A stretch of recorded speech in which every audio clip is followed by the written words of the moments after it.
ವಾಗಿ ಪ್ರೀತಿಸುವಂತಹ ನಮ್ಮ ತಂದೆಯಾದ ದೇವರೇ, ನಿನ್ನ ಪರಿಶುದ್ಧವಾದ ನಾಮ ಸ್ತೋತ್ರ ವಂದನೆ ಸ್ವಾಮಿ. ಈ ಸಮಯದಲ್ಲಪ್ಪ ನಿಮ್ಮನ್ನೇ ಸ್ತುತಿಸಿ ಆರಾಧಿಸಿ ಘನಪಡಿಸಿ ಮಹಿಮೆ ಪಡಿಸ್ತೇವೆ. ಪರಿಶುದ್ಧಾತ್ಮ ದೇವರೇ, ಈ ಒಂದು ಸಮಯದಲ್ಲಿ ನಿಮ್ಮನ್ನು ಆಹ್ವಾನಿಸ್ತಾ ಇದ್ದೀನಿ. ದೇವರಾತ್ಮನೇ, ನೀವು ಬಂದು ಅಪ್ಪ ನೀವು ಮಾತನಾಡುವಾಗ ನಾವೆಲ್ಲರೂ ನಿನ್ನ ವಾಕ್ಯಕ್ಕೆ ವಿಧೇಯರಾಗಿ ನಿನ್ನ ವಾಕ್ಯಾನುಸಾರ ನಾವು ಜೀವಿಸುವ ಹಾಗೆ ದೇವರೇ, ಈ ಒಂದು ವಾಕ್ಯದ ಮುಖಾಂತರ ನಾವು ಬಲಪಡುವ ಹಾಗೆ ನೀ ತಾನೇ ಸಹಾಯ ಮಾಡಿ ಆಶೀರ್ವದಿಸಬೇಕೆಂದು ಯೇಸುವಿನ ನಾಮದಲ್ಲಿ ಪ್ರಾರ್ಥಿಸುತ್ತೇನೆ ತಂದೆಯೇ, ಆಮೇನ್ ಆಮೇನ್. ದೇವರ ನಾಮ ಸ್ತೋತ್ರವಾಗಲಿ. ಇವತ್ತಿನ ವಾಕ್ಯಾಂಶ ಗಿಫ್ಟ್ ಬೇಕಾ ಅಥವಾ ಸ್ವಾಸ್ಥ್ಯ ಬೇಕಾ ಅಂತೇಳಿ. ಗಿಫ್ಟ್ ಬೇಕಾ ಅಥವಾ ಸ್ವಾಸ್ಥ್ಯ ಬೇಕಾ ಎಂಬ ಅಂಶವನ್ನು ಹಿಡಿದು ನಾವು ಧ್ಯಾನ ಮಾಡೋಣ. ಲೂಕನ ಬರೆದ ಸುವಾರ್ತೆಯಲ್ಲಿ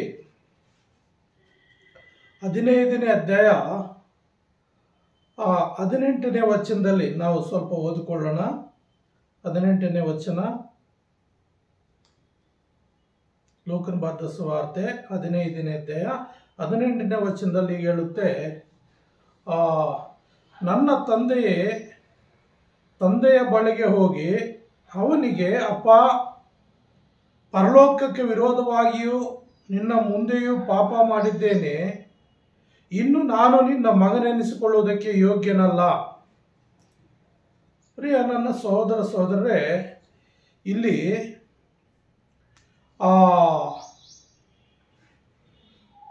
ಒಬ್ಬ ಯೌವನಸ್ಥನು ತನ್ನ ತಂದೆ ಹತ್ರ ಹಿಂತಿರುಗಿ ಹೋಗಿ ಕ್ಷಮಾಪಣೆ ಕೇಳುವಂಥ ವಿಷಯದಲ್ಲಿ ಮಾತನಾಡೋದನ್ನು ನೋಡ್ತೇವೆ. ನಾವು ಲೂಕನ ಬರೆದ ಸುವಾರ್ತೆಯಲ್ಲಿ 15ನೇ ಅಧ್ಯಾಯ 11ರಿಂದ 32 ವಚನಗಳ ತನಕ ನಾವು ಧ್ಯಾನ ಮಾಡುವಾಗ ಒಂದು ಕುಟುಂಬ ಇಲ್ಲಿ ನಮಗೆ ಕಾಣಲ್ಪಡ್ತದೆ. ಒಂದು ಕುಟುಂಬ, ಒಂದು ತಂದೆ, 2 ಮಕ್ಕಳು. ಒಬ್ಬ ತಂದೆ, 2 ಮಕ್ಕಳ ಒಂದು ಚರಿತ್ರೆ ಇಲ್ಲಿ ದೇವರು ನಮಗೆ ಒಂದು ಸಾಮ್ಯ ರೂಪದಾಗಿ ಹೇಳಿದ್ದಾನೆ. ಇಲ್ಲಿ ನಾವು ನೋಡುವಾಗ ಒಬ್ಬ ತಂದೆಗೆ 2 ಮಕ್ಕಳಿರ್ತಾರೆ. ಆ 2 ಮಕ್ಕಳಲ್ಲಿ ದೊಡ್ಡವನನ್ನ ತನ್ನ ಹತ್ತಿರ ಇಟ್ಕೊಂಡು ಆ ಜಮೀನು ನೋಡ್ಕೊಳ್ಳೋದಕ್ಕಾಗಿ, ಆಸ್ತಿಗಳು ನೋಡ್ಕೊಳ್ಳೋದಕ್ಕಾಗಿ, ವ್ಯವಹಾರ ನೋಡ್ಕೊಳ್ಳೋದಕ್ಕಾಗಿ ಮನೆಯಲ್ಲಿ ಇಟ್ಕೊಂಡು ಇನ್ನೊಬ್ಬ ಮಕ್ಕನ ಓದಿಸುವುದಕ್ಕಾಗಿ ಒಂದು ದೊಡ್ಡ ಪಟ್ಟಣಕ್ಕೆ, ನಗರಕ್ಕೆ ಕಳಿಸ್ಕೊಡ್ತಾನೆ ಅಥವಾ ಸಿಟಿಗೆ ಕಳಿಸ್ಕೊಡ್ತಾನೆ. ಆ ಮಗನು ಸಿಟಿಯಲ್ಲಿ ಹೋಗಿ ಒಂದು ದೊಡ್ಡ ವಿದ್ಯಾಭ್ಯಾಸ ಮಾಡಿ ಒಳ್ಳೆ ಯೌವನಸ್ಥನಾದ ನಂತರ ತನ್ನ ಕುಟುಂಬಕ್ಕೆ ಹಿಂತಿರುಗ್ತಾನೆ. ಹಿಂತಿರುಗುವಾಗ ಅವನು ಸಿಟಿಯಲ್ಲಿದ್ದು ಬೆಳೆದು ಸಿಟಿಯ ವಾತಾವರಣಕ್ಕೆ ಹೊಂದಿಕೊಂಡಿರ್ತಾನೆ ಮತ್ತು ಆ ಹಳ್ಳಿಯ ವಾತಾವರಣ ಅವನಿಗೆ ಇಷ್ಟ ಆಗೋದಿಲ್ಲ. ಬೆಳಗ್ಗೆ ಎದ್ದ ತಕ್ಷಣ ಹೊಲ ಕೆಳಗೆ ಜಮೀನುಗಳ ಕಡೆಗೆ ಹೋಗ್ಬೇಕು, ಅಲ್ಲಿ ಕೆಲಸಗಾರ ಬಂದಿದ್ದಾರಾ ಇಲ್ಲ ಅಂತ ನೋಡ್ಕೋಬೇಕು, ಮತ್ತೆ ಅಪ್ಪ ಏನಾದ್ರು ಹೇಳಿದ ಕೆಲಸಗಳು ಮಾಡಿಸ್ಬೇಕು, ಜವಾಬ್ದಾರಿ ನೋಡ್ಕೊಳ್ಬೇಕು. ಅದೆಲ್ಲ ಅವನಿಗೆ ಇಷ್ಟ ಆಗ್ತಾ ಇಲ್ಲ. ಮತ್ತು ಹಳ್ಳಿ ಊಟ ಕೂಡ ಅವನಿಗೆ ಇಷ್ಟ ಆಗ್ತಾ ಇಲ್ಲ. ಸಿಟಿಯಲ್ಲಿ ಬೆಳೆದಿದ್ದಾನೆ, ಸಿಟಿ ಊಟಕ್ಕೆ ಹೊಂದ್ಕೊಂಡಿದ್ದಾನೆ, ಸಿಟಿ ಸ್ನೇಹಿತರಿಗೆ ಹೊಂದ್ಕೊಂಡಿದ್ದಾನೆ, ಸಿಟಿ ಎಲ್ಲ ವಾತಾವರಣಕ್ಕೆ ಅವನು ಹೊಂದ್ಕೊಂಡಿದ್ದಾನೆ. ಅಂಥ ಸಂದರ್ಭದಲ್ಲಿ ಏನಾಗ್ತಾ ಇದೆ ಅಂದರೆ, ಅವನಿಗೆ ಹಳ್ಳಿಯಲ್ಲಿ ಜೀವನ ಮಾಡೋಕ್ಕೆ ಕಷ್ಟ ಆಗ್ತಾ ಇದೆ ಮತ್ತು ಹಳ್ಳಿ ಲೈಫ್ ಅವನಿಗೆ ಬೇಜಾರಾಗ್ತಾ ಇದೆ, ಬೋರ್ ಹೊಡಿತಾ ಇದೆ.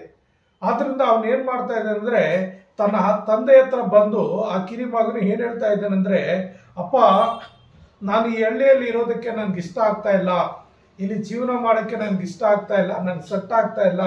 ಆದ್ದರಿಂದ ನಾನು ಪೇಟೆಗೆ ಅಂದರೆ ಸಿಟಿಗೆ ಹೋಗ್ಬಿಡ್ತೀನಿ. ನನ್ನ ಆಸ್ತಿ ಪಾಲು ಎಷ್ಟಿದೆಯೋ ಅಷ್ಟು ನಾನು ಕೊಟ್ಟುಬಿಡು. ನಾನು ಸಿಟಿಯಲ್ಲಿ ಹೋಗಿ ಏನೋ ಬಿಸ್ನೆಸ್ಸೋ ಉದ್ಯೋಗನೋ ಏನೋ ಮಾಡಿಕೊಂಡು ನನ್ನ ಜೀವಿತವನ್ನು ಕಳಿತೀನಿ ಅಂತ ಹೇಳುವಾಗ ಅಲ್ಲಿ ಏನಾಗುತ್ತೆ ಅಂದರೆ, ಪ್ರಿಯರೇ, ಸರಿ ಅಪ್ಪ ಎಷ್ಟೋ ಹೇಳಿ ನೋಡ್ತಾನೆ, ನೀನು ಇಲ್ಲಿ ಓಡಾಡ್ಕೊಂಡಿರೋ ಸಾಕು, ನೀನು ಜಮೀನು ಕಡೆ ಓಡಾಡ್ಕೊಂಡಿರು, ನೀನು ಯಾವುದೇ ಕೆಲಸ ಮಾಡಬೇಡ, ಆರಾಮಾಗಿರು, ನಿನ್ಗೇನು ಬೇಕು ಎಲ್ಲ ನಾವು ಒದಿಸ್ಕೊಡ್ತೀವಿ ಅಂತ ಹೇಳಿದ್ರೆ ಏನು ಹೇಳಿದ್ರು ತಂದೆ ಮಾತು ಕೇಳೋದಿಲ್ಲ. ಕೆಲವು ಸ್ನೇಹಿತರ ಸಹವಾಸದಲ್ಲಿ ಬಿದ್ದು ತಂದೆ ಮಾತು ಕೇಳದೆ ಇವನೇನು ಏನು ಮಾಡ್ತಾನೆ ಅಂದರೆ, ಸಿಟಿಗೆ ಹೋಗ್ಬಿಡ್ತಾನೆ ಎಲ್ಲ ಪಾಲು ತಗೊಂಡು. ಜಮೀನು ಕೂಡ, ಜಮೀನಲ್ಲಿ ಬರುವಂಥ ಹಣ ಮತ್ತು ಆಸ್ತಿಯಲ್ಲಿ ಬರುವಂಥ ಹಣದಲ್ಲಿ ಬರುವಂಥ ಎಲ್ಲವನ್ನು ಸೇರಿಸಿ ಒಂದು ಏನೋ ಬ್ರೀಫ್ ಕೇಸ್ನಲ್ಲಿ ಇಟ್ಕೊಂಡು ಅವನು ತಂದೆಯ ಮನೆಯನ್ನು ಮತ್ತು ಹಣ್ಣನನ್ನು ಬಿಟ್ಟು ಹೋಗ್ಬಿಡ್ತಾನೆ. ಹೋಗಿ ಕೆಲವು ವರ್ಷ ಕಾಲ ಸಿಟಿಯಲ್ಲಿ ಸ್ನೇಹಿತರೊಟ್ಟಿಗೆ ಸೇರಿಕೊಂಡು ಬೇಕಾಬಿಟ್ಟು ಇಷ್ಟವಾದ ರೀತಿಯಲ್ಲಿ ಜೀವಿಸ್ತಾನೆ, ಇಷ್ಟವಾದ ರೀತಿಯಲ್ಲಿ ಹಣ ಖರ್ಚು ಮಾಡ್ತಾನೆ, ಕುದುರೆ ರೇಸ್ಗೆ ಹೋಗ್ತಾನೆ, ಪಬ್ಗಳಿಗೆ ಹೋಗ್ತಾನೆ, ಸ್ನೇಹಿತರು ಯಾವ್ಯಾವ ರೀತಿಯಲ್ಲಿ ಕೆಟ್ಟ ಕೆಟ್ಟ ಅಭ್ಯಾಸಗಳಿದ್ದು ಎಲ್ಲ ಕಡೆ ಹೋಗ್ತಾನೆ, ಎಲ್ಲ ರೀತಿಯಲ್ಲಿ ಏನು ಮಾಡ್ತಾನೆ, ಅದು ಖರ್ಚು ಮಾಡಿಕೊಂಡು ಚೆನ್ನಾಗಿ ಹಣವನ್ನು ವೆಚ್ಚ ಮಾಡ್ತಾ ಇರ್ತಾನೆ. ಅಂಥ ಸಂದರ್ಭದಲ್ಲಿ ಒಂದು ಲಾಡ್ಜಲ್ಲಿ ಒಂದು ಒಳ್ಳೆ ಲಕ್ಸುರಿ ಹೋಟ್ಲಲ್ಲಿ ಇದ್ಕೊಂಡು ದಿನ ತನ್ನ ತಂದೆ ಕಡೆಯಿಂದ ಏನು ತಂದಿರ್ತಾನೆ ಎಲ್ಲ ಹಣವನ್ನು ಅವನು ಖರ್ಚು ಮಾಡ್ತಾ ಇರ್ತಾನೆ. ಆ ಖರ್ಚು ಮಾಡಿ ಕೊನೆಗೆ ಅವನ ಹತ್ರ ಹಣ ಕಡಿಮೆ ಆಗ್ತಾ ಬರ್ತಾ ಇದ್ರೆ ಸ್ನೇಹಿತರು ಏನು ಮಾಡ್ತಾರೆ, ಒಬ್ಬೊಬ್ಬರಾಗಿ ದೂರ ಆಗಿಬಿಡ್ತಾರೆ. ಕೊನೆಗೆ ಅವನಲ್ಲಿರುವಂಥ ಹಣವೆಲ್ಲ ಖಾಲಿ ಆಗಿಬಿಡ್ತಾರೆ. ಸ್ನೇಹಿತರು ಬೇರೆ ಬೇರೆ ಚಟಗಳು ಹುಟ್ಟಿಸಿ ಎಲ್ಲದರಲ್ಲಿ ಅವನು ಒಂದರಲ್ಲಿ ಮೇಲಕ್ಕೆ ಬರಕ್ಕೆ ಆಗೋದಿಲ್ಲ, ಎಲ್ಲ ಕೊನೆಗೆ ಕಳ್ಕೊಂಡು ಬಿಡ್ತಾನೆ. ಮತ್ತು ಸ್ನೇಹಿತರು ಕೂಡ ಅವನ್ನೆಲ್ಲ ಬಿಟ್ಟು ಹೋಗ್ಬಿಡ್ತಾರೆ. ಆ ಬಿಟ್ಟು ಹೋಗುವಂಥ ಸಂದರ್ಭದಲ್ಲಿ ಏನಾಗುತ್ತೆ ಅಂದರೆ ಪ್ರಿಯರೇ, ಅವನು ಹೋಟ್ಲಲ್ಲಿ ಇರೋಕ್ಕಾಗಲ್ಲ. ಪ್ರತಿದಿನ ಲಕ್ಸುರಿ ಊಟ ಬೇಕು, ಲಕ್ಸುರಿ ಲೈಫ್ ಬೇಕು, ಆದರೆ ಹಣ ಇಲ್ಲ. ಆ ಹಣ ಯಾವಾಗ ಇಲ್ಲದೆ ಹೋಯ್ತೋ ಆ ಹೋಟ್ಲ್ನವ್ರು ಅವರೆಲ್ಲ ಏನು ಮಾಡ್ತಾರೆ ಅಂದರೆ ಕೆಲವು ದಿವಸ ಹಾಗೆ ಇದ್ದು ನೋಡ್ತಾರೆ, ಅವನು ಪೇಮೆಂಟ್ ಕಟ್ಟೋದಿಲ್ಲ, ಅವನ ಹತ್ರ ಇರೋವಂಥ ಬಟ್ಟೆ ಬರೆಗಳು, ಕೈಯಲ್ಲಿರೋಂಥ ಉಂಗುರ ಅದು ಇದೆಲ್ಲ ಕಿತ್ಕೊಂಡು ಅವನ ಒಂದು ಬರೀ ಹಾಕ್ಕೊಂಡು ಬಟ್ಟೆಯಲ್ಲಿ ಆಚೆ ಹಾಕ್ಬಿಡ್ತಾರೆ. ಹಾಕ್ಕೊಂಡು ಬಟ್ಟೆಯಲ್ಲಿ ಅವನ ಆಚೆ ಹಾಕೋಂಥ ಸಂದರ್ಭದಲ್ಲಿ ಅವನಿಗೆ ಏನು ಮಾಡಬೇಕೋ ಗೊತ್ತಾಗೋದಿಲ್ಲ. ಸಿಟಿಯಲ್ಲಿ ಯಾವ ರೀತಿ ಜೀವನ ಮಾಡಬೇಕು ಗೊತ್ತಾಗಲ್ಲ, ಬಿಸಿಲು ಅನ್ನೋದು ಗೊತ್ತಿಲ್ಲ, ಅವನಿಗೆ ಕಷ್ಟ ಏನೋದು ಗೊತ್ತಿಲ್ಲ. ಓದುವಂಥ ಸಮಯದಲ್ಲಿ ಎಷ್ಟು ಹಣ ಬೇಕೋ ಅಷ್ಟು ಹಣ ಅಪ್ಪ ಕಳಿಸ್ಕೊಡ್ತಾ ಇದ್ದ, ಆರಾಮಾಗಿ ಓದ್ಕೊಳ್ತಾ ಇದ್ದ, ಖರ್ಚು ಮಾಡ್ತಾ ಇದ್ದ, ಮಜಾ ಮಾಡ್ತಾ ಇದ್ದ. ಮತ್ತೆ ಓದಾದ್ಮೇಲೆ ಮತ್ತೆ ತನ್ನ ಮನೆಗೆ ಹೋಗಿ ಅಲ್ಲಿ ಇರ್ಲಾರ್ದೆ ಮತ್ತೆ ಭಾಗ ತೀರಿಸ್ಕೊಂಡು ಕೂಡ ಎಲ್ಲ ಹಣವನ್ನು ಸಮೇತ ಬಂದು ಎಲ್ಲ ಕೆಟ್ಟ ಸ್ನೇಹಿತರ ಸಹವಾಸದಲ್ಲಿ ಸೇರಿ ಎಲ್ಲ ರೀತಿ ಅಭ್ಯಾಸದಲ್ಲಿ ಇಟ್ಕೊಂಡು ಎಲ್ಲ ಖಾಲಿ ಮಾಡಿಬಿಡ್ತಾರೆ. ಎಲ್ಲ ಖಾಲಿ ಮಾಡಿದಂಥ ನಂತರ ಹೋಟ್ಲಿಂದ ಅವರು ಹೊರಗಾಗ್ತಾರೆ. ಎಲ್ಲಿ ಹೋಗಬೇಕು, ಎಲ್ಲಿ ಜೀವನ ಮಾಡಬೇಕು ಅವ್ನಿಗೆ ಗೊತ್ತಾಗ್ತಾ ಇಲ್ಲ. ಹಾಗಾಗಿ ಏನು ಮಾಡಬೇಕು, ಮನೆಗೆ ಬರೋಕ್ಕೂ ಕೂಡ ಅವಕಾಶ ಇಲ್ಲ. ಅಂದರೆ ಎರಡು ತುಂಡು ಮಾಡ್ಕೊಂಡಂಗೆ ಎಲ್ಲ ಆಸ್ತಿನ ಈಸ್ಕೊಂಡು ಜಗಳ ಮಾಡಿಕೊಂಡು ಅಲ್ಲಿಂದ ಹೊರಟೋಗಿದ್ದಾನೆ. ಮತ್ತೆ ವಾಪಸ್ ಬರೋ ಆಲೋಚನೆ ಕೂಡ ಅವನಿಗೆ ಬರ್ತಾ ಇಲ್ಲ. ಹಾಗಾಗಿ ಊಟ ಒಂದು ದಿವಸ 2 ದಿವಸ ಕೆಲವು ದಿವಸ ಹಾಗೆ ಅವನು ಉಪವಾಸ ಇರಬೇಕಾಗುತ್ತೆ. ಬಟ್ಟೆ ಎಲ್ಲ ಕೊಳಕಾಗ್ಬಿಟ್ಟಿದೆ, ಸ್ನಾನ ಮಾಡೋಕ್ಕೆ ಪ್ಲೇಸ್ ಇಲ್ಲ, ಹಾಕ್ಕೊಳ್ಳೋಕೆ ಬಟ್ಟೆ ಇಲ್ಲ, ಎಲ್ಲಿ ನೋಡಿದ್ರು ಯಾರು ಕೆಲಸ ಕೊಡ್ತಾ ಇಲ್ಲ. ಕೆಲಸ ಮಾಡಕ್ಕೆ ಹೋದ್ರೆ ಬಟ್ಟೆ ಗಲೀಜಾಗಿದ್ದಾನೆ, ಯಾರು ಕೆಲಸ ಕೊಡುವಂಥ ಸ್ಥಿತಿಯಲ್ಲಿ ಕೂಡ ಅವನಿಲ್ಲ. ಕೊನೆಗೆ ಹಾಗೆ ಬರ್ತಾ ಬರ್ತಾ ಸಿಟಿಯಲ್ಲಿ ಎಲ್ಲೋ ಒಂದು ಕಡೆ ಒಂದು ಕೊನೆ ಪ್ಲೇಸಲ್ಲಿ ಅಲ್ಲೇನಾಗುತ್ತೆ ಅಂದರೆ ಒಂದು ಹಂದಿಗಳು ಮೇಯಿಸೋ ಒಂದು ಗುಂಪು ಇರುತ್ತೆ. ಹಂದಿ ಮೇಯಿಸುವಂಥ ಯಜಮಾನ ಹತ್ರ ಇರ್ತಾನೆ. ಅವನ ಹತ್ರ ಬಂದು, ಅಯ್ಯ ನನಗೇನಾದರೂ ಕೆಲಸ ಕೊಡು, ನಾನು ಕೆಲಸ ಮಾಡ್ತೀನಿ, ನನಗೆ ಊಟ ಕೊಟ್ಟರೆ ಸಾಕು, ನಾನು ಕೆಲಸ ಮಾಡ್ತೀನಿ ಅಂತ ರಿಕ್ವೆಸ್ಟ್ ಮಾಡ್ಕೊಳ್ತಾನೆ. ಹಂದಿ ಮೇಯಿಸೋಂಥವನ ಹತ್ರ ಏನು ಕೆಲಸ ಇರುತ್ತೆ, ಹಂದಿಗಳು ಮೇಯಿಸೋದನ್ನು ಬಿಟ್ಟರೆ. ಅವನು ಹೇಳ್ತಾನೆ, ನೋಡಪ್ಪ ನನ್ನ ಹತ್ರ ಬೇರೆ ಕೆಲಸ ಏನೂ ಇಲ್ಲ, ಹಂದಿಗಳು ಮೇಯಿಸೋದೊಂದು ಕೆಲಸ ಇದೆ, ಹಂದಿಗಳು ಚೆನ್ನಾಗಿ ನೋಡ್ಕೋಬೇಕು, ಹಂದಿಗಳು ತೊಳಿಬೇಕು, ಅದ್ರ ಗಲೀಜು ಕ್ಲೀನ್ ಮಾಡಬೇಕು, ಅದಕ್ಕೆ ಮೇವು ಹಾಕ್ಕೊಳ್ಬೇಕು, ಆ ರೀತಿ ನೋಡ್ಕೊಳ್ತೀನಿ ಅಂತ. ಆದರೆ ಹೊಟ್ಟೆ ಹಸು ತಾಳ್ತಾ ಇಲ್ಲ, ಹೊಟ್ಟೆ ಹಸುಕ್ಕೆ ಸಹಿಸ್ಕೊಳ್ಳೋಕ್ಕಾಗ್ತಾ ಇಲ್ಲ. ಆದರೆ ಆ ಹಂದಿ ಮೇಯಿಸುವಂತ ಕೊಡೋ ಊಟ ಅವನಿಗೆ ಸಾಕಾಗ್ತಾ ಇಲ್ಲ. ಹಾಗಾಗಿ ಒಂದು ಸಮಯದಲ್ಲಿ ಹಂದಿಗಳು ತಿನ್ನುವಂಥ ಮೇವು ತಿನ್ನಬೇಕು ಅನ್ನೋದ್ರೆ ಅದು ಕೂಡ ಅವನಿಗೆ ಸಿಗೋದಿಲ್ಲ. ಹಂದಿ ತಿನ್ನುವಂಥ ಮೇವು ಅದನ್ನು ತಿನ್ನೋಣ ಅಂತ ಹೋದ್ರೆ ಅದು ಕೂಡ ಆತನಿಗೆ ಏನಾಗುತ್ತೆ, ಸಿಗೋದಿಲ್ಲ. ಯಾರು ಕೊಡಲಿಲ್ಲ. ಯಾರು ಆ ಹಂದಿಗಳು ತಿನ್ನುವಂಥ ಹುಣಸೆ ಬೀಜ ಅದು ಬೇಯಿಸಿದ್ರೆ ಮನುಷ್ಯರು ಕೂಡ ತಿನ್ಬೋದು. ಹುಣಸೆ ಬೀಜ ಬೇಯಿಸಿದ್ರೆ ಮನುಷ್ಯರು ಕೂಡ ತಿನ್ಬೋದು, ಅದು ಒಂಥರ ಟೇಸ್ಟ್ ಇರುತ್ತೆ. ಆದರೆ ಅದನ್ನು ಕೂಡ ಹಂದಿ ತಿನ್ನುವಂಥ ಆಹಾರ ಕೂಡ ಅವನಿಗೆ ಯಾರು ಕೊಡಲಿಲ್ಲ ಅಂತ ಬೈಬಲಲ್ಲಿ ಬರೆಯಲ್ಪಟ್ಟಿದೆ. ಅಂಥ ಸಂದರ್ಭದಲ್ಲಿ ಅವನ ಹೊಟ್ಟೆ ತಾಳಕ್ಕಾಗ್ತಾ ಇಲ್ಲ, ಯಾವ ವಿಧಿ ಇಲ್ಲ, ಏನು ಮಾಡೋಕ್ಕೂ ಆಲೋಚನೆ ಬರ್ತಾ ಇಲ್ಲ. ಕೊನೆಗೆ ಚಿಂತೆಗೀಡಾಗ್ತಾನೆ. ಚಿಂತೆಗೀಡಾಗಿ ಯೋಚನೆ ಮಾಡಿ ಕೊನೆಗೆ ತಂದೆ ಮನೆ ಜ್ಞಾಪಕ ಬರ್ತದೆ. ಆ ತಂದೆ ಮನೆ ಜ್ಞಾಪಕ ಬಂದಾಗ ಪ್ರಿಯರೇ ಅವನು ಏನು ಮಾಡ್ತಾನಂದ್ರೆ, ನನ್ನ ತಂದೆ ಮನೆಯಲ್ಲಿ ಎಷ್ಟೋ ಜನರು ಎಷ್ಟೋ ಜನರು ಹಾಳುಗಳಿದಾರಲ್ಲ, ಎಷ್ಟೋ ಜನರು ಒಳ್ಳೆ ಊಟ ನನ್ನ ತಂದೆ ಮನೆಯಲ್ಲಿ ಹಾಳುಗಳಿಗೆ ಒಳ್ಳೆ ಊಟ ಸಿಗ್ತಾ ಇದೆಯಲ್ಲ, ನಾನಾದರೆ ಇಲ್ಲಿ ಊಟ ಇಲ್ಲದೆ ನರಳ್ತಾ ಇದ್ದೀನಿ, ಹೊಟ್ಟೆ ಹಸ್ಕೊಂಡು ಸಾಯ್ತಾ ಇದ್ದೀನಿ, ಇಲ್ಲಿ ನನಗೆ ಊಟ ಕೊಡೋರು ಕೂಡ ಇಲ್ಲ, ನನ್ನ ವಿಚಾರಿಸೋರು, ನನ್ನ ಕಷ್ಟ ಏನು ಸುಖ ಏನು ವಿಚಾರಿಸೋರಿಲ್ಲ, ನನ್ನವರು ಯಾರು ಇಲ್ಲ, ಇಂಥ ಒಂದು ಹೀನ ಸ್ಥಿತಿಗೆ ನಾನು ಬಂದ್ಬಿಟ್ಟಿದ್ದೀನಲ್ಲ ಅಂತೇಳಿ ಅವನು ಏನು ಮಾಡ್ತಾನಂದ್ರೆ ಪ್ರಿಯರೇ, ಆ ಒಂದು ಸಮಯದಲ್ಲಿ ನಾವು 17ನೇ ವಚನ ಲೂಕನ ಬರೆದ ಸುವಾರ್ತೆ 15ನೇ ಅಧ್ಯಾಯ 17ನೇ ವಚನದಲ್ಲಿ ನಾವು ನೋಡುವಾಗ, ಆಗ ಅವನಿಗೆ ಬುದ್ಧಿ ಬಂದು ಅವನು, ನನ್ನ ತಂದೆಯ ಬಳಿಯಲ್ಲಿ ಎಷ್ಟೋ ಮಂದಿ ಕೂಲಿ ಆಳುಗಳು ಬೇಕಾದಷ್ಟು ಆಹಾರವಿದೆ, ನಾನಾದರೂ ಇಲ್ಲಿ ಹಸುವಿನಿಂದ ಸಾಯುತ್ತಿದ್ದೇನೆ, ನಾನು ಎದ್ದು ನನ್ನ ತಂದೆಯ ಬಳಿಗೆ ಹೋಗಿ ಅವನಿಗೆ, ಅಪ್ಪ, ಪರಲೋಕಕ್ಕೆ ವಿರೋಧವಾಗಿಯೂ ನಿನ್ನ ಮುಂದೆ ಪಾಪ ಮಾಡಿದ್ದೇನೆ, ಇನ್ನು ನಾನು ನಿನ್ನ ಮಗನೆನಿಸಿಕೊಳ್ಳೋದು ಯೋಗ್ಯನಲ್ಲ, ನನ್ನನ್ನು ನಿನ್ನ ಕೂಲಿ ಆಳುಗಳಲ್ಲಿ ಒಬ್ಬನಂತೆ ಮಾಡು ಎಂದು ಹೇಳುವನು ಅಂದುಕೊಂಡು ಎದ್ದು ತನ್ನ ತಂದೆಯ ಕಡೆಗೆ ಬಂದನು ಎಂಬುದಾಗಿ ನೋಡುತ್ತೀವಿ. ಅಲ್ಲಿ ಯಾರು ಆಹಾರ ಕೊಡ್ತಾ ಇಲ್ಲ, ಅಂದಿ ತಿನ್ನುವಂಥ ಆಹಾರ ಕೂಡ ಅವನು ಸಿಗ್ತಾ ಇಲ್ಲ. ಅಂತ ಸಮಯದಲ್ಲಿ ತಂದೆಯನ್ನ ಆಲೋಚನೆ ಮಾಡಿಕೊಂಡು, ನನ್ನ ತಂದೆ ಮನೆಯಲ್ಲಿ ಬೇಕಾದಷ್ಟು ಆಹಾರ ಇದೆಯಲ್ಲ, ಬೇಕಾದಷ್ಟು ಆಹಾರ ತಿಂತಾರಲ್ಲ ಹಾಳುಗಳು, ಹಾಗಾಗಿ ನಾನು ಕೂಡ ನನ್ನ ತಂದೆ ಮನೆ ಹತ್ರ ಹೋಗಿ ಒಂದು ಹಾಳುಗಳಲ್ಲಿ ಒಬ್ಬನಾಗಿ ಸೇರ್ಕೊಳ್ಳೋಣ. ಪರಲೋಕದಲ್ಲಿರುವಂತಹ ತಂದೆಯಾದ ದೇವರಿಗೆ ನಾನು ವಿರುದ್ಧವಾಗಿ ಪಾಪ ಮಾಡಿದ್ದೇನೆ, ನಿನ್ಗೆ ವಿರುದ್ಧವಾಗಿ ಪಾಪ ಮಾಡಿದ್ದೇನೆ, ನೀನು ಹೇಳಿದ ಮಾತು ಕೇಳಲಿಲ್ಲ, ನನಗೆ ಕ್ಷಮಿಸು, ನನ್ನನ್ನು ಮನ್ನಿಸು, ನನ್ನ ಮೇಲೆ ಕನಿಕರ ತೋರಿಸಿ, ಅಪ್ಪ ನಿನ್ನ ಹಾಳುಗಳಲ್ಲಿ ಒಬ್ಬ ಹಾಳಾಗಿ ನನ್ನ ಸ್ವೀಕಾರ ಮಾಡಿ ನನ್ನ ಹೊಟ್ಟೆ ನೀಗಿಸು ಅಂತ ಹೇಳೋಣಂತೇಳಿ ಅವನು ಮನಸ್ಸಲ್ಲಿ ಆಲೋಚನೆ ಮಾಡಿ ತಂದ ಮನೆ ಹತ್ರ ತನ್ನೂರಿಗೆ ವಾಪಸ್ ಬರ್ತಾ ಇದ್ದಾನ್ರಿ. ಆ ವಾಪಸ್ ಬರುವಾಗ ಅಲ್ಲಿ ನೋಡುವಾಗ ನಾವು ನೋಡುತ್ತೇವೆ, ಆ 20ನೇ ವಚನದಲ್ಲಿ ನಾವು ನೋಡುತ್ತೇವೆ, ಅವನು ಇನ್ನೂ ದೂರದಲ್ಲಿರುವಾಗ ಅವನ ತಂದೆಯು ಅವನನ್ನು ಕಂಡು ಕನಿಕರ ಪಟ್ಟು ಓಡಿ ಬಂದು ಅವನ ಕೊರಳಿಗೆ ಹಪ್ಪಿಕೊಂಡು ಅವನಿಗೆ ಬಹಳವಾಗಿ ಮುದ್ದಿಟ್ಟನು. ನೋಡ್ರಿ, ಅಲ್ಲಿ ಏನಾಗ್ತಾ ಇದೆ ಅಂದ್ರೆ, ತಂದೆಯ ಪ್ರೀತಿ, ಮಕ್ಕಳ ಮೇಲೆ ತಂದೆ ಪ್ರೀತಿ ಬಹಳ ಇರ್ತದೆ, ಆದರೆ ತಂದೆ ತೋರಿಸ್ಕೊಳ್ಳೋದಿಲ್ಲ. ಆದ್ರೆ ಇವನಿಗೆ ಅಲ್ಲಿ ತಾಯಿ ಇದ್ದಾರ ಅಂತ ಇಲ್ಲ ಅಂತ ಅಲ್ಲಿ ಇಲ್ಲ, ಆದರೆ ತಂದೆ ಏನ್ ಮಾಡ್ತಾ ಇದ್ದಾನೆ, ಮಗನು ಇನ್ನೂ ದೂರದಲ್ಲಿ ಬರುವಾಗಲೇ ಅವನು ವೇಷ ನೋಡ್ಲಿಲ್ಲ, ಅವನ ಬಟ್ಟೆಗಳು ನೋಡ್ಲಿಲ್ಲ, ಅವನ ತಲೆ ವಿಚಿತ್ರವಾಗಿದೆ, ಕಟಿಂಗ್ ಮಾಡಿ ಎಷ್ಟೋ ದಿವಸಗಳಾಗ್ಬಿಟ್ಟಿದೆ, ಸ್ನಾನ ಮಾಡಿ ಎಷ್ಟೋ ದಿವಸಗಳಾಗ್ಬಿಟ್ಟಿದೆ.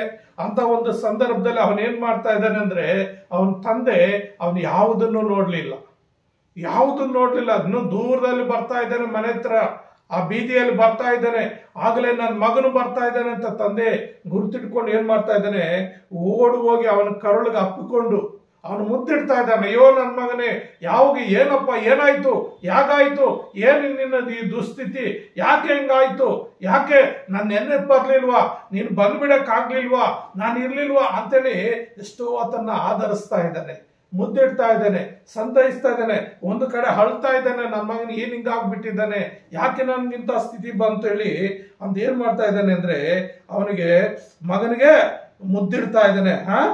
ಆವಾಗ ಪ್ರಿಯನನ್ನ ಸಹೋದರಿ ಅವನು ಹೇಳ್ತಾ ಇದ್ದಾನೆ, ಆದರೂ ಮಗನು ಅವನಿಗೆ, ಅಪ್ಪ, ಪರಲೋಕಕ್ಕೆ ವಿರೋಧವಾಗಿಯೂ ನಿನ್ನ ಮುಂದೆಯೂ ಪಾಪ ಮಾಡಿದ್ದೇನೆ,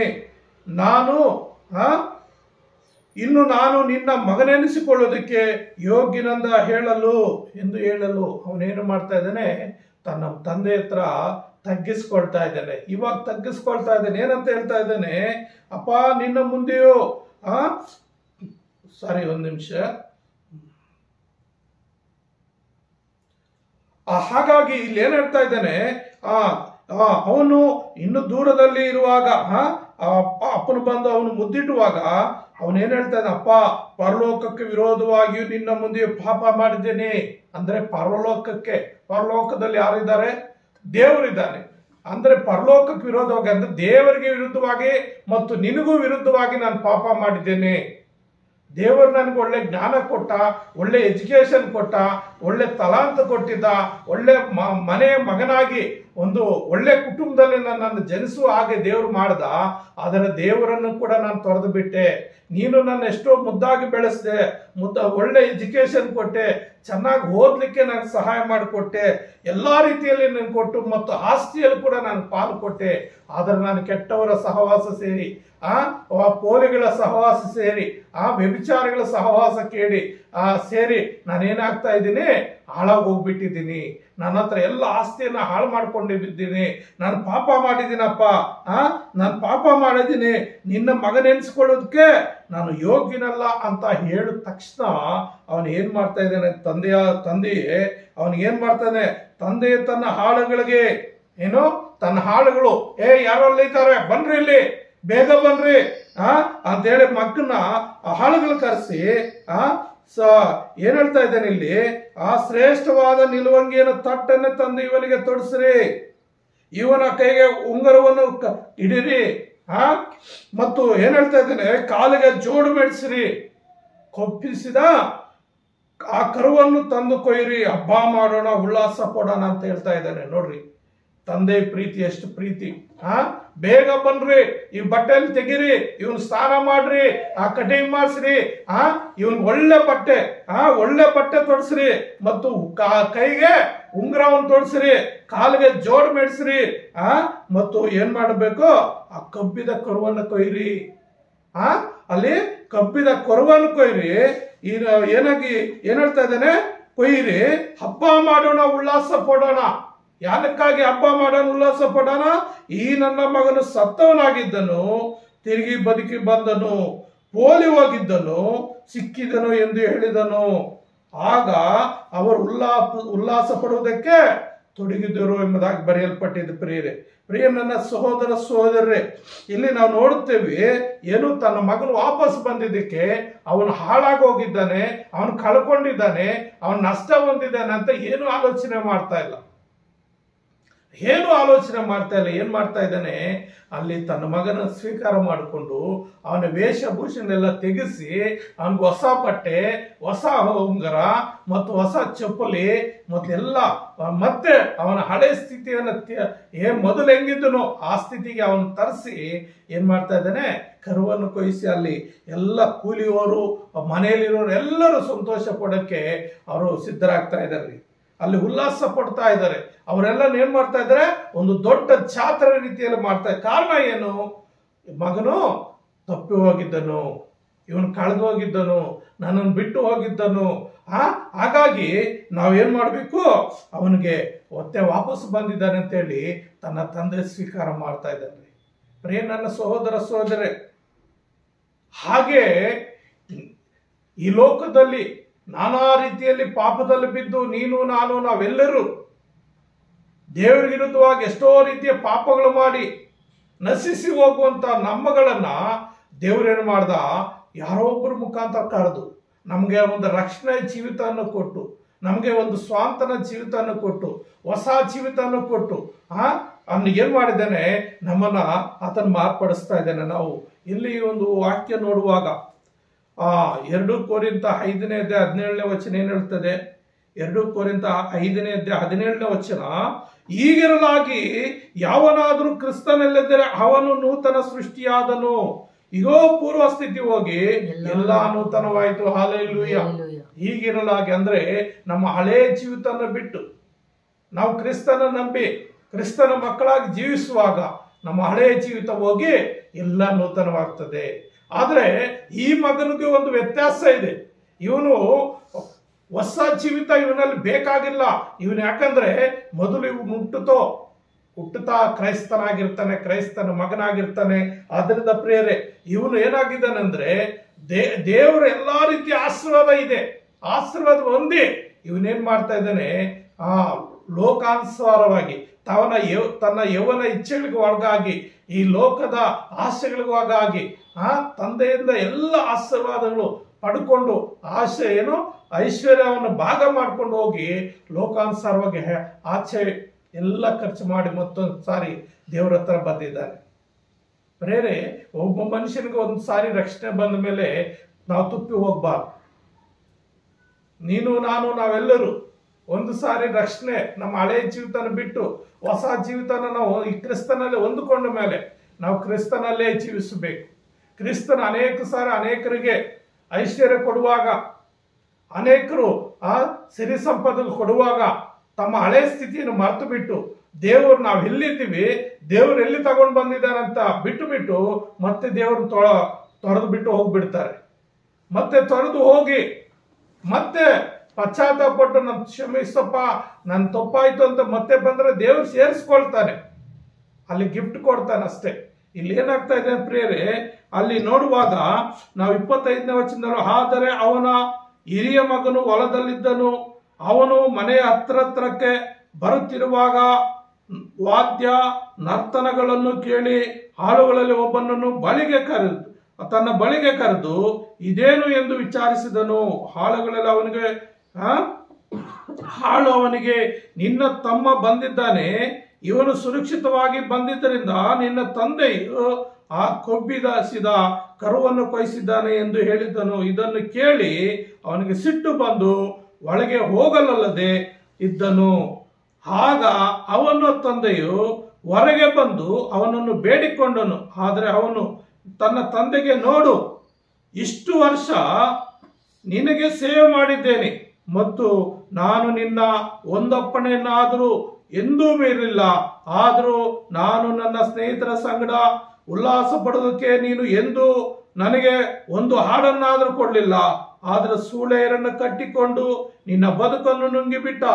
ಈ ನಿನ್ನ ಮಗನು ಬಂದಾಗ ಕೊಬ್ಬಿಸಿದ ಕರುವನ್ನು ಅವನಿಗೆ ಕೊಯ್ಸಿದ್ದಿ ಎಂದು ಉತ್ತರ ಕೊಟ್ಟನು. ಅಲ್ಲಿ ಏನಾಗಿದೆ ಅಂದ್ರೆ, ದೊಡ್ಡ ಮಗನು ಹೊಲಕ್ಕೆ ಹೋಗಿದ್ದಾನೆ, ಜಮೀನಿನ ಹತ್ರ ಕೆಲಸ ಮಾಡ್ಸಕ್ ಹೋಗಿದ್ದಾನೆ. ಬೆಳಗ್ಗೆ ಹೋಗಿರೋನವನು ಸಾಯಂಕಾಲ ಮನೆಗೆ ಬರ್ತಾ ಇದ್ದಾನೆ. ಸಾಯಂಕಾಲ ಬರುವಾಗ ಮನೆ ಹತ್ರ ಎಲ್ಲ ಮನೆಗೆಲ್ಲ ಒಂದು ಶೃಂಗಾರ ಲೈಟಿಂಗ್ ಹಾಕಿದ್ದಾರೆ, ವಾದ್ಯಗಳು ತರಿಸಿದ್ದಾರೆ, ನೃತ್ಯ ಮಾಡ್ತಾ ಇದ್ದಾರೆ, ಒಂದು ಆರ್ಕೆಸ್ಟ್ರಾ ತಂದು ಹಾಡುಗಳು ಆಡ್ತಾ ಇದ್ದಾರೆ, ಒಂದ್ ಕಡೆ ಡ್ಯಾನ್ಸ್ಗಳು ಮಾಡ್ತಾ ಇದ್ದಾರೆ, ಒಂದ್ ಕಡೆ ಅಡಿಗೆ ಸಿದ್ಧ ಆಗ್ತಾ ಇದೆ, ಊಟ ಮಾಡೋರು ಊಟ ಮಾಡ್ತಾ ಇದ್ದಾರೆ, ಫುಲ್ಲು ಖುಷಿ ಆಗ್ತಾ ಇದ್ದಾರೆ. ಆಗ ದೊಡ್ಡ ಮಗನಿಗೊಂಥರ ಬೇಜಾರಾಗ್ತದೆ.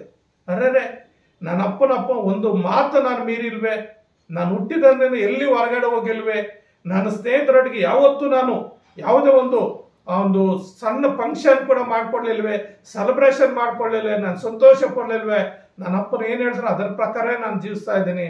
ಆದ್ರೆ ನನ್ನ ತಮ್ಮನು ಆಸ್ತಿಯನ್ನ ತಗೊಂಡೋಗಿ ನುಂಗಿ ಹಾಳು ಮಾಡಿ, ಕೆಟ್ಟ ಸಹವಾಸರ ಸೂಳೆ ಸಹವಾಸ ಮಾಡಿ ಎಲ್ಲ ಹಾಳು ಮಾಡ್ಕೊಂಡು ಬಂದಿರೋನು ಮತ್ತೆ ನನ್ನ ತಂದೆ ಸೇರಿಸ್ಕೊಂಡು ಈ ರೀತಿ ದೊಡ್ಡ ಹಬ್ಬ ಮಾಡ್ತಾ ಇದ್ದಾನಲ್ವಾ ಅಂತೇಳಿ ಅವನು ಬೇಜಾರಾಗಿ ಮನೆಗೆ ಹೋಗದೆ ಹೊರಗಡೆ ನಿಂತಿದ್ದಾನೆ. ತಂದೆ ಬಂದು ಅವು ಕರೆಯುವಾಗ ಆ ತಂದೆ ಯಾಕಪ್ಪ ಬರ್ತಾ ಇಲ್ಲ ಅಂದ್ರೆ ಈ ವಿಷಯ ಹೇಳ್ತಾ ಇದ್ದ, ನೋಡು ನಿನ್ನ ಚಿಕ್ಕ ಮಗನು, ನಿನ್ನ ಮುದ್ದು ಮಾಡೋ ಮಗನು ಈಗ ಮಾಡಿ ಎಲ್ಲ ಹಾಳು ಮಾಡಿ ಬಂದವನಿಗೆ ಈ ರೀತಿ ಮತ್ತೆ ನೀನು ಹಬ್ಬ ಮಾಡ್ತಾ ಇದೆಯಲ್ಲ, ಮತ್ತೆ ಅವನಿಗೆಲ್ಲ ಉಡುಗೆ ತೊಡಿಸಿದ್ಯಾ, ಉಂಗುರ ತೊಡಿಸಿದ್ಯಾ, ಜೋಡ್ ಮೆಡಿಸಿದ್ಯಾ, ಅವನಿಗೆ ಬೇಕಾದ ಎಲ್ಲ ರೀತಿ ಗಿಫ್ಟ್ಗಳು ಕೊಟ್ಟಿದ್ಯಾ, ಕೊಟ್ಟು ಅವನ ಒಂದು ಹಬ್ಬ ಮಾಡಿ ಜಾತ್ರೆ ಮಾಡ್ದಂಗೆ ನೀನ್ ಮಾಡ್ತಾ ಇದೆಯಲ್ಲ, ನಿನ್ನ ಒಂದು ಅಪ್ಪನೇ ನಾನು ಮೀರಿಲ್ವಲ್ಲ, ನನಗೆ ಯಾಕೆ ಈ ರೀತಿ ನನ್ಗೊಂದು ಸಹಾಯ, ಒಂದು ಕುರಿ ಕೂಡ ಕೊಡ್ಲಿಲ್ವೇ, ನನ್ನ ಫ್ರೆಂಡ್ಸ್ ಒಟ್ಟಿಗೆ ನಾನು ಸಂತೋಷ ಪಡ್ಲಿಕ್ಕೆ ಅಂತ ಹೇಳುವಾಗ ಆಗ 31ನೇ ವಚನ ನೋಡ್ರಿ ಏನ್ ಹೇಳ್ತಾ ಇದೆ. ಅದಕ್ಕೆ ತಂದೆಯು, ಕಂದ, ನೀನು ಯಾವಾಗಲೂ ನನ್ನ ಸಂಗಡ ಇದ್ದಿ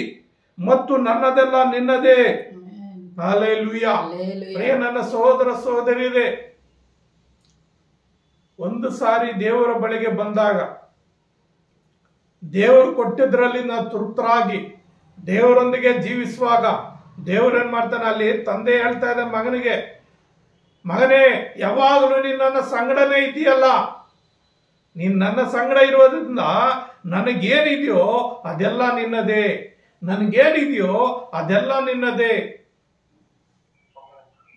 ನನ್ನ ಸಹೋದರ ಒಂದು ಊರಲ್ಲಿ ಒಂದು ಯಜಮಾನ್ ಇರ್ತಾನೆ, ಅವನು ದೊಡ್ಡ ಶ್ರೀಮಂತನಾಗಿರ್ತಾನೆ. ಆ ಶ್ರೀಮಂತನಾಗಿರುವಂತ ವ್ಯಕ್ತಿ ಒಂದು ಸಾರಿ ಆ ಊರಿನ ಪ್ರಜೆಗಳಿಗೆ ಒಂದು ದಾನ ಧರ್ಮ ಮಾಡಬೇಕು ಅಂತ ಅನಿಸ್ತದಂತೆ. ತನ್ನಲ್ಲಿರುವುದಂತೆ ಎಲ್ಲ ಕೊಟ್ಟು ಬಿಡಬೇಕಂತ ದೊಡ್ಡ ಐಶ್ವರ್ಯ ಅಂತವನು. ಆತನು ಒಂದು ಸಾರಿ ಆ ಊರಿನ ಒಬ್ಬ ಹಲಗೆ ಹೊಡೆಯುವಂತವ್ರನ್ನ ಕರೆಸಿ ಒಂದು ಡೊಂಗೂರ ಬಾರಿಸ್ತಾನೆ. ಏನಂತ, ನನ್ನ ಮನೆಯಲ್ಲಿರುವಂತ ಎಲ್ಲ ವಸ್ತುಗಳು ನಿಮ್ಗೆ ಕೊಡ್ಲಿಕ್ಕೆ ನಾನು ಸಿದ್ಧನಾಗಿದ್ದೇನೆ, ನಿಮ್ಗೆ ಯಾವ್ಯಾವ್ದು ಬೇಕೋ ಎಲ್ಲ ಬಂದು ನೀವು ತಗೊಂಡು ಹೋಗ್ಬೋದು, ನಿಮ್ಗೆ ಏನೇನು ವಸ್ತು ಬೇಕೆಲ್ಲ ನೀವು ತಗೊಂಡು ಹೋಗ್ಬೋದು, ಯಾವುದೇ ಒಂದು ಕ್ರಯ ಕೊಡೋ ಅವಶ್ಯಕತೆ ಇಲ್ಲ, ನಾನು ಉಚಿತವಾಗಿ ನಾನು ಕೊಡ್ತೀನಿ ಅಂತ ಒಂದು ಡಂಗೂರ ಸಾರುವಾಗ ಆ ಊರಿನವರೆಲ್ಲ ಬಂದು ತಮ್ಗೆ ಏನೇನು ವಸ್ತುಗಳು ಬೇಕೋ, ಅದು ದೊಡ್ಡ ಮನೆ, ಎಲ್ಲ ರೀತಿಯ ವಸ್ತುಗಳಿದೆ, ತಮ್ಗೆ ಏನೇನು ಬೇಕು ಎಲ್ಲ ಎತ್ಕೊಂಡು ಹೋಗ್ತಾ ಇದ್ದಾರೆ. 1 ಸಾರಿ 2 ಸಾರಿ 3 ಸಾರಿ ಹಿಂಗೆ ಊರಿನವರೆಲ್ಲ ಬಂದು ಎತ್ಕೊಂಡು ಹೋಗ್ತಾ ಇದ್ದಾರೆ. ಆ ಯಜಮಾನನು ಮನೆಯಲ್ಲಿ ಸೆಂಟ್ರಲ್ ನಿಂತ್ಕೊಂಡು ಯಾರೇನು ಎತ್ಕೊಂಡು ಹೋಗ್ತಾರೆ ಎಲ್ಲ ಸಂತೋಷವಾಗಿ ತಗೊಂಡೋಗ್ರಿ ಅಂತ ಹೇಳ್ತಾ ಇದ್ದಾನೆ. ಆದ್ರೆ ಪ್ರಿಯ ನನ್ನ ಸಹೋದರರೇ, ಅಲ್ಲಿ ಒಬ್ಬ ಹುಡುಗ ಏನ್ ಮಾಡ್ತಾ ಇದ್ದಾನೆ, ಎಲ್ಲರೂ ಬಂದು ತಗೊಂಡು ಹೋಗ್ತಾ ಇದ್ದಾನೆ. ಆ ಹುಡುಗ ಮಾತ್ರ ಆ ಯಜಮಾನನೇ ನೋಡ್ತಾ ಇದ್ದಾನೆ. ಯಜಮಾನ ಹುಡುಗನ 2-3 ಸಾರಿ ನೋಡ್ತಾನೆ, ಅವನು ಹಾಗೆ ಇವನೇ ನೋಡ್ತಾ ಇರ್ತಾನೆ.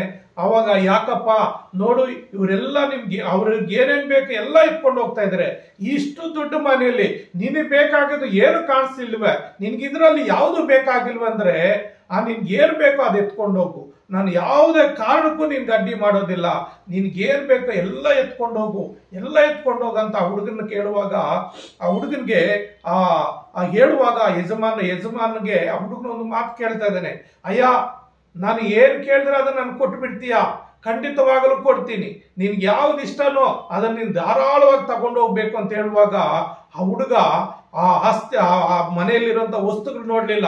ಯಾಕಂದ್ರೆ ಅದೊಂದು ದೊಡ್ಡ ಶ್ರೀಮಂತನಾಗಿದ್ದಾನೆ. ಆ ಒಂದು ಮನೆಯಲ್ಲಿ ಅಷ್ಟು ವಸ್ತುಗಳಿದ್ರೆ ಇನ್ನು ಬೇರೆ ಆತನ ಜಮೀನುಗಳಿದೆ, ಆಸ್ತಿಗಳಿದೆ, ಇನ್ನು ಬೇರೆ ಬೇರೆ ಕಡೆ ಎಲ್ಲ ವ್ಯವಹಾರ ಇದೆ.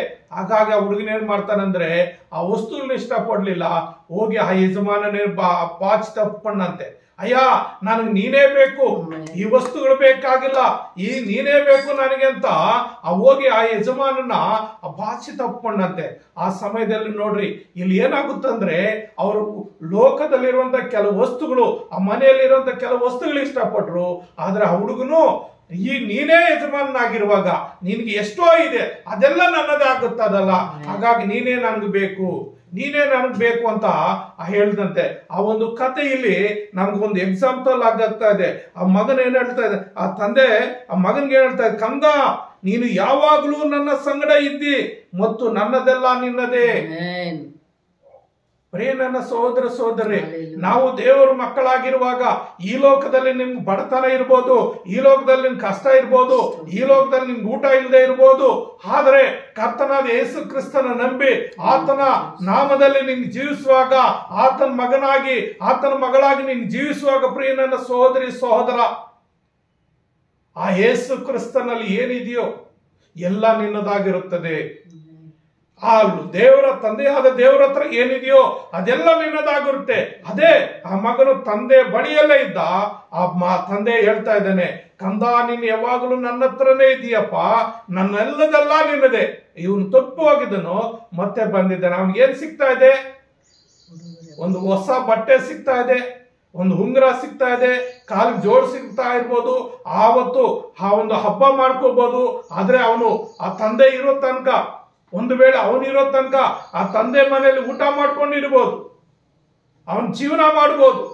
ಆದ್ರೆ ಅವನ ಪಾಲಿಲ್ಲ. ಕಾರಣ ಅವನ ಪಾಲ್ ಏನಿದೆ ಅವನ್ ತಗೊಂಡು ಹೋಗ್ಬಿಟ್ಟಿದ್ದಾನೆ, ಅವನು ವೆಚ್ಚ ಮಾಡ್ಬಿಟ್ಟಿದ್ದಾನೆ. ಆದ್ರೆ ಪ್ರಿಯ ನನ್ನ ಸಹೋದರಿ, ಈ ಲೋಕಾನುಸಾರವಾಗಿ ಲೋಕದಲ್ಲಿರುವಂತ ಇಚ್ಛೆಗಳನ್ನು ನೆರವೇರಿಸುವುದಕ್ಕಾಗಿ ದೇವರು ಕೊಟ್ಟಂತ ಆಶೀರ್ವಾದಗಳನ್ನ ಐಶ್ವರ್ಯವನ್ನು ತಗೊಂಡೋಗಿ ಲೋಕಾನುಸಾರ ಖರ್ಚು ಮಾಡಿ ವೆಚ್ಚ ಮಾಡಿ ಮತ್ತೆ ನೀನು ಪಶ್ಚಾತ್ತಾಪಪಟ್ಟು 2ನೇ ಸಾರಿ ತಂದೆ ಬಳಿಗೆ ಬಂದ್ರೆ ಆತನ ಕ್ಷಮಿಸಬಹುದು, ನಿನಗೊಂದು ಗಿಫ್ಟ್ ಕೊಡಬಹುದು. ಆದ್ರೆ ನಿನ್ನ ಸ್ಥಿತಿ ತಂದೆ ಮನೆಯಲ್ಲಿ ಯಾವುದೇ ಒಂದು ರೀತಿಯ ನಿನ್ ಸ್ವಾಸ್ಥ್ಯ ಸಿಗೋದಿಲ್ಲ, ನಿನಗೆ ಭಾಗ ಸಿಗೋದಿಲ್ಲ. ಯಾಕಂದ್ರೆ ನಿನ್ನ ಭಾಗ ನೀನು ತಗೊಂಡು ಖರ್ಚು ಮಾಡಿಬಿಟ್ಟಿದೀಯ. ಆದ್ರೆ ತಂದೆ ಹತ್ರ ಯೇಸು ಸ್ವಾಮಿನ ಯಾರು ಕಂಡುಕೊಂಡು ಕೊನೆ ತನಕ ಯಾರು ಯೇಸು ಸ್ವಾಮಿ ಹತ್ರ ನೀನೇ ನನಗೆಲ್ಲವಂತ ಇರ್ತಾರೋ, ತಂದೆಗೆ ಏನಿರ್ತದೆ ಅದೆಲ್ಲ ನಮಗೆ ಕೊಡ್ತಲ್ಪಡ್ತದೆ. ಆ ತಂದೆಗೆ ಏನಿರ್ತದೆ ಎಲ್ಲ ನಿನ್ಕೊ. ಅಮ್ಮ ಹುಡುಗನು ಯಾವ ರೀತಿ ನೀನೇ ನನಗೆ ಬೇಕು ಅಂತ ಹೋಗಿದ್ ಅಪ್ಕೊಂಡು ಆತನಿಗೆ ಅವನಿಗೆ ಬೇಕಾದ ಎಲ್ಲ ಕೊಡ್ಲಿಕ್ಕೆ ಆತನ ಶಕ್ತನಾಗಿದ್ದನು. ಅದನ್ನ ಪ್ರಿಯ ನನ್ನ ಸಹೋದರರೇ, ಇಲ್ಲಿ ಏನ್ ಹೇಳ್ತಾ ಇದ್ದಾನೆ, ಮತ್ತೆ ಅಲ್ಲಿ ಹೇಳ್ತಾ ಇದ್ದಾನೆ, ಆದ್ರೆ ಉಲ್ಲಾಸ ಪಡುವುದು ಸಂತೋಷಗೊಳ್ಳುವುದು ನ್ಯಾಯವಾದದ್ದು. ಯಾಕಂದ್ರೆ ಈ ನಿನ್ನ ತಮ್ಮ ಸತ್ತವನಾಗಿದ್ದನು, ತಿರುಗಿ ಬದುಕಿ ಬಂದನು, ಓಲಿ ಹೋಗಿದ್ದನು ಸಿಕ್ಕಿದ್ದಾನೆ ಅಂದ್ರೆ ಅವನು ಬದುಕಿ ಬಂದಿದ್ದಾನೆ, ತಪ್ಪಿ ಹೋಗಿದ್ದ ಬಂದಿದ್ದಾನೆ, ಆದ್ರೆ ಅವನಿಗೆ ಒಂದು ಗಿಫ್ಟ್ ಸಿಗ್ತಾ ಇದೆ ಅಷ್ಟೇ. ಅದ ಸ್ವಾಸ್ಥ್ಯ ಸಿಗೋದಕ್ಕೆ ಅವಕಾಶ, ಕಾರಣ ಸ್ವಾಸ್ಥ್ಯದಲ್ಲಿ ಅವನಿಗೆ ಏನು ಬರ್ಬೇಕು ಆ ಪಾಲ್ ತಗೊಂಡು ಹೋಗ್ಬಿಟ್ಟಿದ್ದಾನೆ, ಆ ಪಾಲ್ ತಗೊಂಡು ಹೋಗ್ಬಿಟ್ಟಿದ್ದಾನ್ರಿ. ಆದ್ರಿಂದ ಅವನಿಗೆ ಯಾವುದೇ ರೀತಿಯ ಪಾಲ್ ಸಿಗೋದಿಲ್ಲ. ಅವನಿಗೆ ಏನ್ ಸಿಗ್ತಾ ಇದೆ? ಗಿಫ್ಟ್ ಸಿಗ್ತಾ ಇದೆ. ಅದೇ ತಂದೆ ಬಳಿಯಲ್ಲೇ ಇದ್ದ ಮಗನಿಗೆ ಏನ್ ಸಿಗ್ತಾ ಇದೆ? ಸ್ವಾಸ್ಥ್ಯ ಸಿಗ್ತಾ ಇದೆ. ನನ್ನದೆಲ್ಲ ನಿನ್ನದೇ. ಹಾಗಾಗಿ ಪ್ರಿಯ ನನ್ನ ಸಹೋದರ ಸಹೋದರಿ, ದೇವರ ಬಳಿ ಇರ್ರಿ, ಯೇಸು ಕ್ರಿಸ್ತನ ಬಳಿ ಇರ್ರಿ. ಯೇಸು ಕ್ರಿಸ್ತ ನಿಮ್ಗೆ ಆಶೀರ್ವಾದ ಕೊಟ್ಟಾಗ ಲೋಕಾನುಸಾರ ಹೋಗ್ಬೇಡ್ರಿ. ಲೋಕಾನುಸಾರ ಹೋಗಿ ನಿಮ್ಗೆ ಇಷ್ಟ ರೀತಿಯಲ್ಲಿ ಜೀವಿಸಬೇಡ್ರಿ. ದೇವರಿಗೆ ತಗ್ಗಿ ಬಗ್ಗೆ ವಿಧೇಯರಾಗಿ ಜೀವಿಸುವಾಗ ದೇವರ ಹತ್ರ ಏನಿರ್ತದೆ ಅದೆಲ್ಲ ನಮ್ಗೆ ಕೊಡ್ಲಿಕ್ಕೆ ಆತನ ಶಕ್ತನಾಗಿದ್ದಾನೆ. ಆತನ ಸರ್ವಶಕ್ತನಾದ ದೇವರು, ಆತನ ಎಲ್ಶಡಾಯ್ ದೇವರು. ಹಾಗಾಗಿ ಗಿಫ್ಟ್ ಬೇಕಾ ಸ್ವಾಸ್ಥ್ಯ ಬೇಕಾ? ಗಿಫ್ಟ್ ಬೇಕಾ ಸ್ವಾಸ್ಥ್ಯ ಬೇಕಾ? ನೀವೇ ಊಹಿಸ್ಕೊಳ್ರಿ. ಗಿಫ್ಟ್ ಬೇಕಂದ್ರೆ ನೀವು ಯಾವ ರೀತಿ ಜೀವಿಸಿ ಮತ್ತೆ ತಂದೆ ಹತ್ರ ಬಂದ್ರೆ ದೇವರು ಕರುಣಾಮಯಿ ಕನಿಕರ ಉಳ್ಳವನು, ಆತನ ನಿನ್ ಗಿಫ್ಟ್ ಕೊಡ್ತಾನೆ. ಅದರ ಸ್ವಾಸ್ಥ್ಯ ಕೊಡಕ್ಕೆ ನಿನ್ಗೆ ಯಾವುದೇ ಒಂದು ಅವಕಾಶ ಇರೋದಿಲ್ಲ. ಯಾಕಂದ್ರೆ ಸ್ವಾಸ್ಥ್ಯ ನಿನ್ ಕೊಟ್ಟಿದ್ದೀನಿ, ನೀನು ಹಾಳು ಮಾಡಿದ್ದಿ. ಮತ್ತೆ ಸ್ವಾಸ್ಥ್ಯ ಬೇಕಂದ್ರೆ ಕೊಡಕ್ಕೆ ಆತನ ಸಿದ್ಧನಿಲ್ಲ.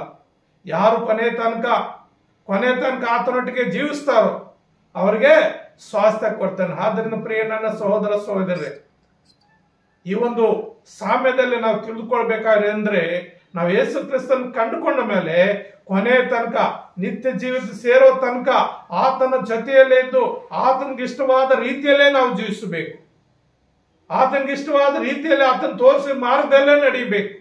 ಯಾರು ಆ ರೀತಿ ನಡೀತಾರೋ ತಂದೆ ಕೊನೆಯ ದಿನದಲ್ಲಿ ಆತನಲ್ಲಿರುವಂತ ಆ ಸ್ವಾಸ್ಥ್ಯದಲ್ಲಿ ಆತನ ಪಾಲ್ಕೊಡುವ ಆತನಾಗಿದ್ದಾನೆ. ಆ ಸ್ವಾಸ್ಥ್ಯ ಎಲ್ಲ ಆತಂದೇ ಆಗಿರುತ್ತದೆ. ಆದ್ದರಿಂದ ಪ್ರಿಯ ನನ್ನ ಸಹೋದರ ಸಹೋದರರೇ, ಗಿಫ್ಟ್ ಬೇಕಂದ್ರೆ ನೀವು ಹೆಂಗಾದ್ರೂ ಜೀವಿಸಿ ಮತ್ತೆ ದೇವರ ಹತ್ರ ಬಂದ್ರೆ ದೇವ್ರ ಕನಿಕರ ಸಂಪನ್ನನು, ಪಶ್ಚಾತ್ತಾಪಟ್ಟು ನೀನ್ ಗಿಫ್ಟ್ ಕೊಡ್ತಾನೆ. ಆದರೆ ನಿನ್ಗೆ ಸ್ವಾಸ್ಥ್ಯ ಸಿಗೋದಿಲ್ಲ. ಯಾರು ಮೊದಲುಗೊಂಡು ಯೇಸು ಸ್ವಾಮಿನ ಕಂಡುಕೊಂಡಿಂದ ಕೊನೆಯ ತನಕ ಇರ್ತಾರೋ ಅವ್ರಿಗೆ ಸ್ವಾಸ್ಥ್ಯ ಸಿಗ್ತದೆ. ಆದ್ರಿಂದ ಈ ಲೋಕದಲ್ಲಿರುವಂತ ನಮ್ ಗಿಫ್ಟ್ಗಳು ಬೇಡ, ಗಿಫ್ಟ್ ಬೇಡ. ನಾವೇನ್ ಮಾಡ್ಬೇಕು? ಸ್ವಾಸ್ಥ್ಯ ಹೊಂದಿದವರಾಗಿ ಯೇಸು ಕ್ರಿಸ್ತನೊಟ್ಟಿಗೆ ನಾವು ಜೀವಿಸುವಾಗ ಖಂಡಿತವಾಗಲೂ ದೇವರು ನಮಗೆ ಪರಲೋಕದಲ್ಲಿ ನಮಗೆ ಸ್ವಾಸ್ಥ್ಯ ಕೊಡುವ ಆತನಾಗಿದ್ದೇನೆ. ಆದ್ದರಿಂದ ಪ್ರಿಯ ನನ್ನ ಸಹೋದರ ಸಹೋದರಿ, ಈ ವಾಕ್ಯಗಳು ಕೇಳುವಂತ, ಈ ದೇವರ ಮಾತುಗಳು ಕೇಳುವಂತ ನೀನು ಈ ಲೋಕಾನುಸಾರವಾಗಿ ಜೀವಿಸದೆ ಕೊನೆಯ ತನಕ ನೀನು ಉಸಿರಿರುವ ತನಕ, ನೀನು ಪರಲೋಕಕ್ಕೆ ಎತ್ತಲ್ಪಡುವ ತನಕ ಯೇಸು ಕ್ರಿಸ್ತನೊಂದಿಗೆ ಜೀವಿಸಿ ಯೇಸು ಕ್ರಿಸ್ತನಲ್ಲಿರುವಂತಹ ಸ್ವಾಸ್ಥ್ಯಕ್ಕೆ ನೀನು ಪಾಲುಗಾರನಾಗಬೇಕೆಂದು ದೇವರು ನಿನ್ನ ಆಶೀರ್ವದಿಸಲೆಂದು ನಾವು ಪ್ರಾರ್ಥನೆ ಮಾಡಿಕೊಳ್ಳೋಣ. ಪ್ರೀತಿಯುಳ್ಳ ಯೆಸಯ್ಯ, ನಿನ್ನ ಪರಿಶುದ್ಧವಾದ ನಾಮ ಸ್ತೋತ್ರ ವಂದನೆ ಸ್ವಾಮಿ. ಈ ಮಾತು ಕೇಳುವಂತ ನಿನ್ನ ಮಕ್ಕಳನ್ನು ನಿನ್ನ ಹಸ್ತಕ್ಕೆ ಒಪ್ಪಿಸಿಕೊಡ್ತಾ ಇದ್ದೀನಪ್ಪ. ಹೌದು ಸ್ವಾಮಿ, ಈ ಲೋಕದಲ್ಲಿ ಕರ್ತನೆ ಅಪ್ಪ, ಗಿಫ್ಟ್ ನಮ್ಗೆ ಅವಶ್ಯಕತೆ ಇಲ್ಲ ಸ್ವಾಮಿ, ಸ್ವಾಸ್ಥ್ಯ ಬೇಕು ಸ್ವಾಮಿ. ಆ ಒಬ್ಬ ಮಗನು ತಂದೆ ಬಳಿ ಕೊನೆಯ ತನಕ ಯಾವ ರೀತಿ ಇದ್ದು ನನ್ನದೆಲ್ಲ ನಿನ್ನದೇ ಎಂಬುದಾಗಿ ಒಂದು ಮೆಚ್ಚುಗೆ ಪಡೆದನು ಸ್ವಾಮಿ. ಅದೇ ರೀತಿಯಲ್ಲಿ ನಾವು ಸ್ವಾಮಿ ಕೊನೆಯ ತನಕ ನಿನ್ನೊಟ್ಟಿಗಿದ್ದು ಸ್ವಾಮಿ, ನಿನ್ನೊಂದಿಗಿದ್ದು ಕರ್ತನೆ ಅಪ್ಪ, ನಿನ್ನಲ್ಲಿ ಸಿಗುವಂತ ಸ್ವಾಸ್ಥ್ಯ ಒಂದು ಕೊಡುವ ಹಾಗೆ ಈ ಮಾತುಗಳು ಕೇಳುವಂತ ಎಲ್ಲ ಮಕ್ಕಳ ನೀನು ಆಶೀರ್ವದಿಸು, ನೀನು ಕಾಪಾಡು ಸ್ವಾಮಿ, ನೀನು ಆಶೀರ್ವದಿಸು ಸ್ವಾಮಿ. ಅಪ್ಪ, ಆ ಕೆಟ್ಟು ಹೋದ ಮಗನಾಗೆ ಸ್ವಾಮಿ ಅಪ್ಪ, ಗಿಫ್ಟ್ಗೆ ಆಸೆ ಪಡೆದ ಸ್ವಾಮಿ, ಸ್ವಾಸ್ಥ್ಯಕ್ಕೆ ಆಸೆ ಪಡುವಂತ ದೊಡ್ಡ ಮಗನ ರೀತಿಯಲ್ಲಿ ಜೀವಿಸುವಂತ ದೇವ್ರೆ, ನೀನ್ ತಾನೇ ಸಹ ಮಾಡಿ ಆಶೀರ್ವದಿಸಪ್ಪ. ನೀನ್ ಒಳ್ಳೆ ದೇವ್ರು, ಒಳ್ಳೆ ಕಾರ್ಡ್ ಮಾಡಪ್ಪ. ಈ ಲೋಕದಲ್ಲಿ ನಮ್ಗೆ ಗಿಫ್ಟ್ ಬೇಡ ಸ್ವಾಮಿ, ಸ್ವಾಸ್ಥ್ಯ, ನಿತ್ಯ ಜೀವಿತವೆಂಬ ಸ್ವಾಸ್ಥ್ಯ ಹೊಂದಿಕೊಳ್ಳಿಕ್ಕಾಗುತ್ತದೆ. ಪ್ರತಿಯೊಬ್ಬರನ್ನ ಆಶೀರ್ವದಿಸಬೇಕೆಂದು ನಜರೇತಿನ ಯೇಸು ನಾಮದಲ್ಲಿ ಪ್ರಾರ್ಥನೆ ಬೇಡುತ್ತೇನೆ ತಂದೆ. Amen, amen, amen.